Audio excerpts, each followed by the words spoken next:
Good morning, you bunch of beautiful people. Right, let's try that again. Good morning, you bunch of beautiful people. Welcome to my vlog. A few things planned today.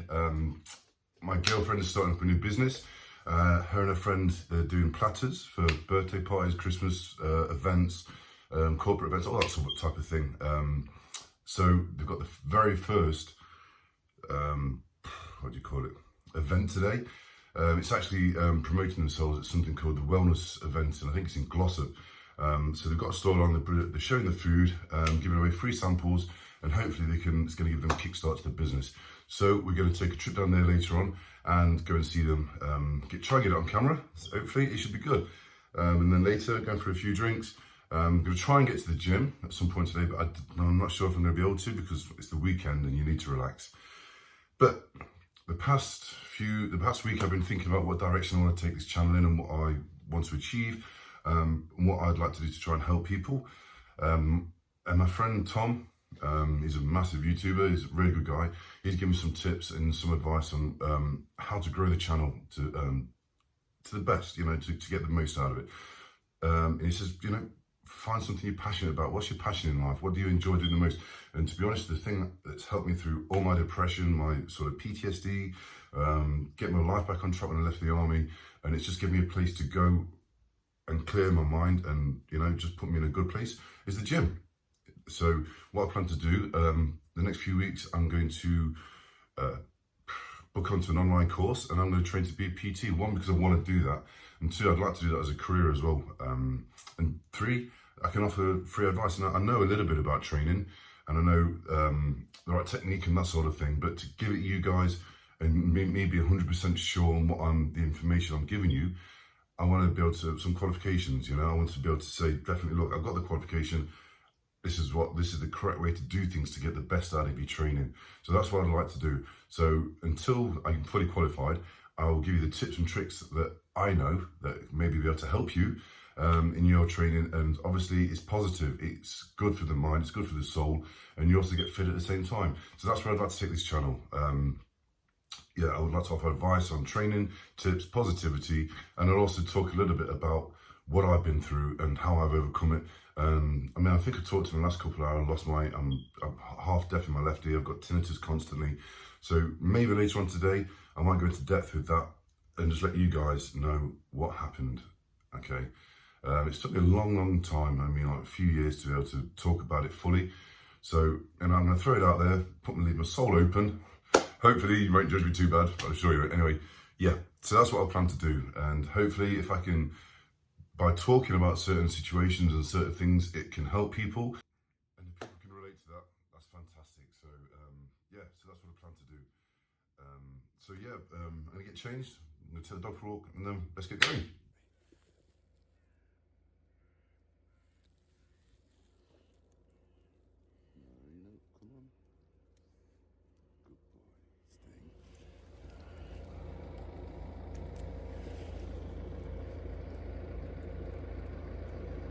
Come on. Good boy. What are you doing? What are you doing? He's a good boy.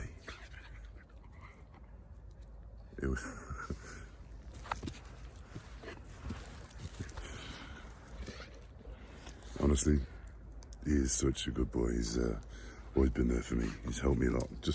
He's so loving, absolutely so loving. When I come in from work in the morning, because I work nights, he literally comes running up to me, and he stands on his back legs, puts his head under my chin, gives me a proper hug.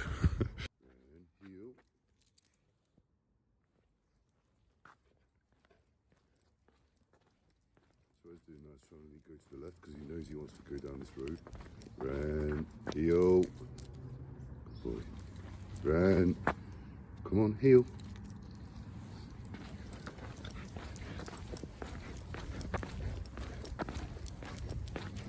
Ran. Come on. Heel.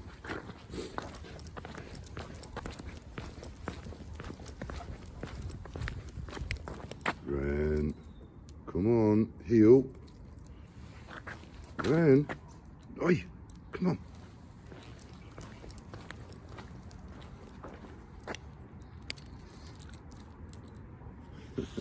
He knows going down here means playtime.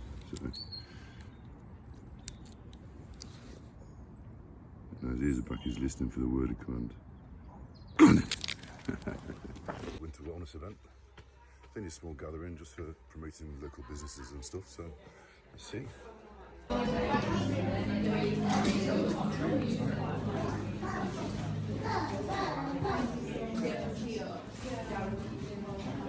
So here we are at this wellness event. This has actually been destroyed. Everyone's like tucked in and really filled up. But this looks amazing. This looks really good, Liv. It's not bad for the first event they've done. Like promoting themselves, like birthday parties, Christmas events, all that sort of thing. These brownies are absolutely fantastic. So I have another one, second one. Hi guys, I'm just going to talk briefly about the time when I damaged my hearing. And basically, I was in the army for 13 years. The battalion I was in was 2 Mercian, and I was in A Company. And we was in a place called Garmasia. We pushed forward. We was in a location called Balaclava, and all it was a concrete hut that the Marines had taken a couple of years previous, and the engineers had come in, built a temporary wall around it, and that's where we patrolled from, and we guarded. On the huts, they'd put sandbags as protection, and then on top of the roof, with the sandbag protected wall, we had a 50 cal and a GMG. A GMG is a grenade launcher, and the GPMG was the high-powered automatic machine gun. Then on top of that, they'd also done another like smaller structure with sandbags, and then on top of that, it's like a little hut sort of thing, where we'd store batteries and that sort of thing on top of the hut. But on top of the roof of that hut that the engineers had built, they put a 50 cal. Now the compound wall that the engineers had built around the hut was only about probably maybe 15 foot high. The hut alone was probably about 8 or 9 foot, and then on top of there again, it was the actual structure. The sandbags around that was probably about another 4 foot, but the smaller structure they built on top of the seat of the roof, with that was probably about another 7 foot. So then on the top of there they put the 50 cal. So the 50 cal, the position was higher than the wall that was surrounding the compound. And because of all this weight on top of this small hut, it was concrete, but it was still not really the safest place. Because it was so heavy, all the sandbags had put there, all the protection, they could only put 2 sandbags high, probably about so deep, going around the 50 cal. So on this particular occasion, we'd come under a contact. I went up on the 50 cal, it was my turn to. Now the 50 cal is quite a big machine gun, and we had it on a tripod. So you have to sit there with the legs either over the tripod legs, but obviously I'm the tallest guy there.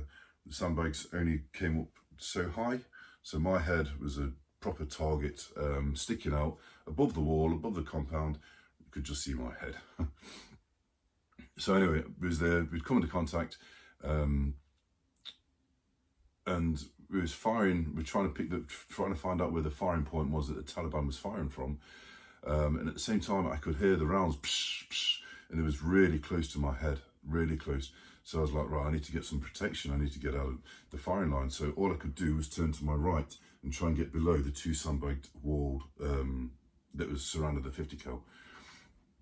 At the same time, they fired an RPG. This was on a timer, so they knew the distance from where I was to where they was firing from.